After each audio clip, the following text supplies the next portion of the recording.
শিমুর সাথে গত 2 বছরে আমার কোনোদিন দেখা হয়নি, কথা হয়নি।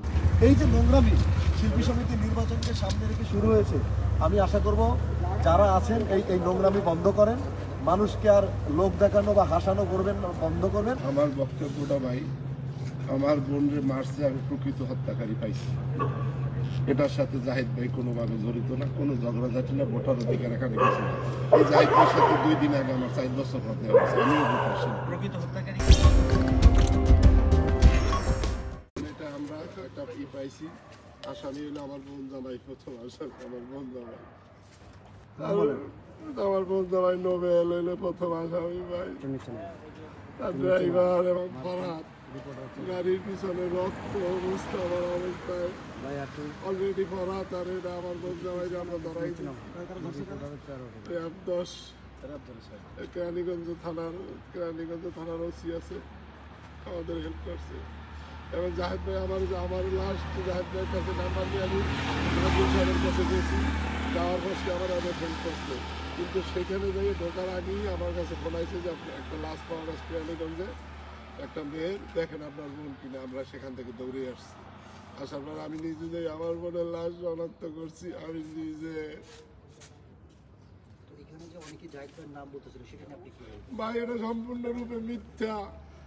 আল্লাহর আজিজ নাজির এটা মিথ্যা ভাই, মিথ্যা। আমার বোন গেছে, আমার কলজে গেছে, আমার জোড়া ভেঙে গেছে।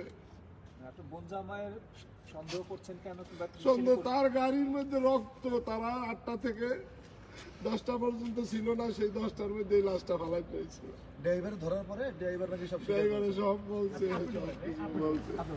আমি শুধু একটা কথা বলতে চাই, আজকে একজন শিল্পী হয়ে এভাবে নোংরা জিনিসের জন্য দাঁড়াতে হবে, এটা কিন্তু আসলে আমি আশা করি না। তারপর আমি আপনাদের ভালোবাসার কারণে আসছি, বিকজ শিল্পী সমিতির নির্বাচন নিয়ে যে নোংরামি শুরু হয়েছে তার অবসান হবে। আজকে এই লোকটি আমার শিল্পী সমিতির মেম্বার এবং শিমু আমার শিল্পী সমিতির মেম্বার। আমি প্রথমেই তার এই হত্যার তার হত্যার জন্য আমি তীব্র প্রতিবাদ জানাই এবং আমি আমার র্যাবকে ধন্যবাদ জানাই যে র্যাব ইতিমধ্যে সে আসামিকে ধরে ফেলেছে এবং স্বীকারোক্তিও নিয়েছে। এবং আমাকে বিকেলে এসে আমাকে বললো, জায়েদ ভাই একটু কথা বলবো, সময় পাচ্ছে না, আমি যত কনভার্স করছি, নির্বাচনী প্রচারণা করছি। হঠাৎ করে আমি আমার পাশে নিয়ে গেলাম, নিয়ে বললো, জায়েদ ভাই আমি শিমুকে কাল থেকে পাচ্ছি না, জিডি করছি কলাবাগান থানায়, আমি দেখেন নাম্বার, আপনি একটু হেল্প যদি করবেন। আমি তাকেই বললাম এখনই আমি হেল্প করছি বলে আমার ছোটো ভাই ঢাকা ইউনিভার্সিটি নাজমুল, এডিসি সাইবারকে আমি নাজমুলকে বললাম যে তোর কাছে একটা ছোটো ভাই আমার শিল্পীকে পাঠাচ্ছি, তুই একটু লাস্ট লোকেশন দিয়ে একটু ব্যবস্থা করে নি। নাজমুল চলে গেল, নাজমুলের কাছে দৌড়ে সে এফডিসির গেটে চলে গেল। সে নাজমুলের কাছে গিয়ে, তো সেখানে যাওয়ার পরে সে এর মধ্যে নাকি তার কাছে ফোন আসছে যে আপনার বোনের ডেড বডি পাওয়া গেছে। তারপর তার মধ্যে হঠাৎ করে আধা ঘন্টা পরে আবার কাঁদতেছে, জায়েদ ভাই ওর নাকি লাশ পাওয়া গেছে, আপনি কোথায়? আমার খুব বুকটা ভেঙে গেছে। তখন আমি ওখানকার সব শিল্পীদের বলছি যে আমার এক শিল্পী সমিতির মেম্বারের এই ঘটনা, আমরা তার জন্য দোয়া করব। এই কোয়ার্টারে আমরা সারাদিন নির্বাচনী প্রচারণা শেষ করে আমরা বাসায় ফিরলাম। এর মধ্যে আমাকে কিছু লোক ফোন করে বলতেছে 3-4টা ছেলে মেয়ে, নাম বলতে হয় ফিরোজ শাহী, সাদিয়া মির্জা নামে একটা মেয়ে, অসংখ্য। এই মেয়েটা শিল্পী সমিতির মেম্বার, আমি কখনো এসে পাই নাই, তাকে আমি বাদও দেয়নি, আমাদের কমিটির কেউ তাকে বাদ দেয়নি। এই মেয়েটা যে নোংরামি শুরু করছে, এবং দেখবেন ইউটিউবে গেলে আমাকে অনৈতিক প্রস্তাব দিয়েছে জায়েদ খান, তার এই যে নোংরামির অবসান হওয়া উচিত। আমি এটা ঢাকা বিশ্ববিদ্যালয়ে পড়ে একটা ছেলে, সিনেমাকে ভালোবেসে আসছি। আজকে সবাই বলতেছিল সিনিয়ররা যে এই 3-4টা লোককে সামনে রেখে শিল্পী সমিতি, দেখেন আজকে যদি এই কাজটা না হতো, আজকে আপনারা কি বলতেন আমাকে যে এই জায়েদের সাথে জড়িত, জায়েদ আর শিল্পীর এগুলো করবে। আবার দেখেন আরো একটা মিথ্যা কথা আপনাদেরকে বলেছে যে 12 দিন আগে নাকি আমার সাথে, 12 তারিখে নাকি আমার সাথে ঝগড়া হয়েছে। অথচ শিমুর সাথে গত 2 বছরে আমার কোনোদিন ফোনেও কথা হয়নি, ও সামনাসামনি দেখা হয়নি আজ পর্যন্ত আমার শিমুর সাথে। এই যে নোংরামি শিল্পী সমিতির নির্বাচনকে সামনে রেখে শুরু হয়েছে, আমি আশা করব যারা আছেন এই নোংরামি বন্ধ করেন, মানুষকে আর লোক দেখানো বা হাসানো করবেন, বন্ধ করবেন। আমি সিরিয়াসলি বললাম, একটা লোকের বোন মরে গেছে, এই দুজন কিন্তু খুব জোড়া ছিল, সে আর তার বোন একসঙ্গে আসতো, অভিনয় একসঙ্গে শুরু হয়েছে তারা। এই যে একটা বোন, ভাই কাঁদছে তার বোনের জন্য, আর কেউ তার বাসায় গিয়ে তাকে বলছে আপনি জায়েদের নাম বলেন এবং বলেন যে নির্বাচনকে সামনে রেখে শিল্পী সমিতির সহযোগী করা বা মেম্বারশিপের সাথে হত্যার কি রহস্য।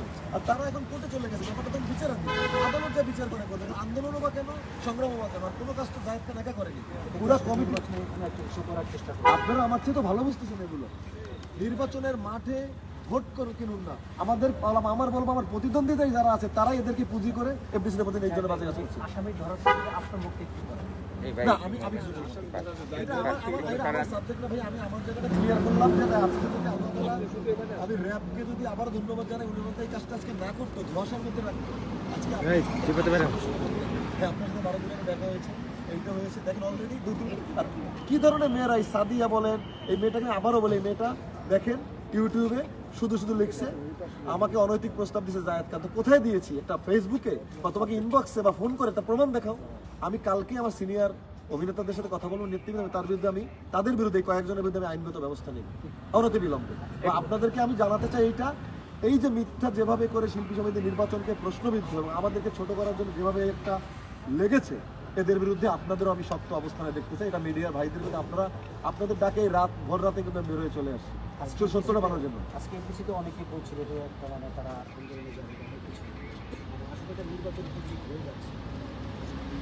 আন্দোলন হওয়ার তো আজকে তো এইদিকে না ধরতো, আজকে যদি না ধরতো আপনি আসল কথা বলতে চান ওনারা তো এটা মামলা করেছে, এটা বিচারাধীন বিষয়, হাইকোর্টের বিচারাধীন বিষয়, তো সেখানে মামলা করে আন্দোলন করে তারপরে পুরো আমি ওই প্যানেলের আপনার ভাই রিয়াজ ভাই আন্দোলন করতে যাবো না, সকলেই তো পারবে।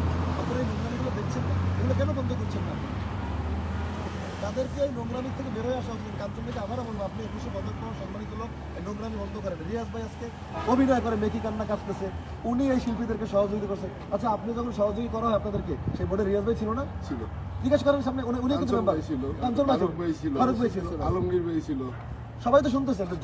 আমার কথা হলো দোষটা কেন একা জায়েদ খান? জায়েদ ভাই ক্লিয়ার, একটু নাকে ধরে হ্যাঁ বলেন।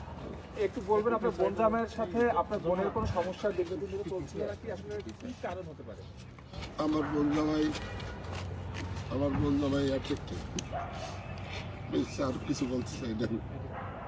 আমার বোন নাই, আমি আর কিছু বলতে চাই না। মাঝে মধ্যে ঝগড়াঝাটি হতো অনেক, তারপর মানে তার নিজের গাড়িতে সবকিছু পাওয়া গেছে। আমাদের ড্রাইভারের বাসায় গেছেন হ্যাঁ আমি তারপর, এবং অলরেডি কেরানীগঞ্জ থানার মধ্যে এখন 2 জন আসামি, ফরাত এবং আমার বন্ধু ভাইরা আমরা নিজেরাই দিয়ে আসছি, তার ডকুমেন্টস এখনো আছে আমাদের কাছে। জি আমি বাদিয়ে মামলা আমরা জিডি করছিলাম কালামাগান থানায়, কিন্তু লাশ উদ্ধার হয়েছিল কেরানীগঞ্জ।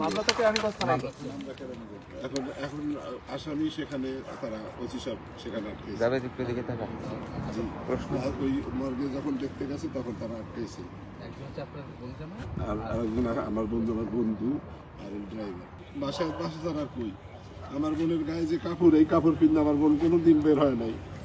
ওদেরকে একটু দেখাই দেন কিভাবে যে রক্তমাখা ওটা পাইছি, আমি যেটা পাইছি। না যেটা যেভাবে আজকে যেভাবে কিভাবে আমি একটা জিনিস বলতে চাই, শিমুর সাথে গত 2 বছরে আমার কোনোদিন দেখা হয়নি, কথাও হয়নি গত 2 বছরে।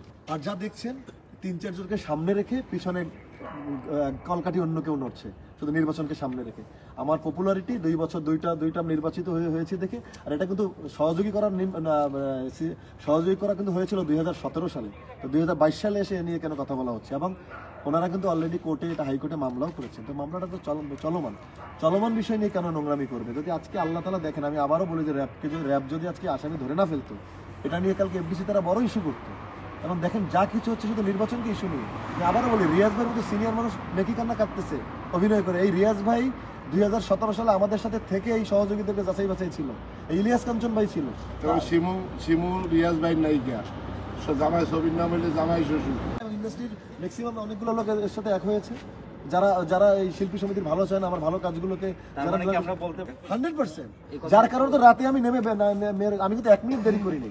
আমি সাথে আমাকে যখন আমার এই মিডিয়ার ভাইয়েরা আপনারা ফোন করলেন, আমি বাসার থেকে কিন্তু আরেকটা জায়গায় ছিলাম, সেখানে গিয়ে আবার রেডি হয়ে তারপর বের হয়ে আসছি। শুধু আমার বড় ভাইয়ের বাসা এইখানে যেখানে থাকবো, যেহেতু এখানে আসছি, যে আপনাদের এগুলো ক্লিয়ার করা উচিত। বিকজ 2-3টা একদম এমন ধরনের মেয়েরা এগুলো নিয়ে শুরু করছে যে আমি আবারও বলি, এই সাদিয়া নামের মেয়েটার দৃষ্টান্তমূলক শাস্তি হওয়া উচিত। যে মেয়েটা আমার শিল্পী সমিতির মেম্বারই পাইনি আমি কখনো এসে তাকে। একটা কথা হচ্ছে, তাকে কিন্তু বাতও দেওয়া হয়নি সহযোগী করে, তাকে আমি পাইনি এই কাগজ কলমে কোথাও। সে মেম্বার ছিল না আমার আমলে, যখন সাকিব ভাই এবং অমিত হাসান ছিল সেই সময় সে মেম্বার ছিল।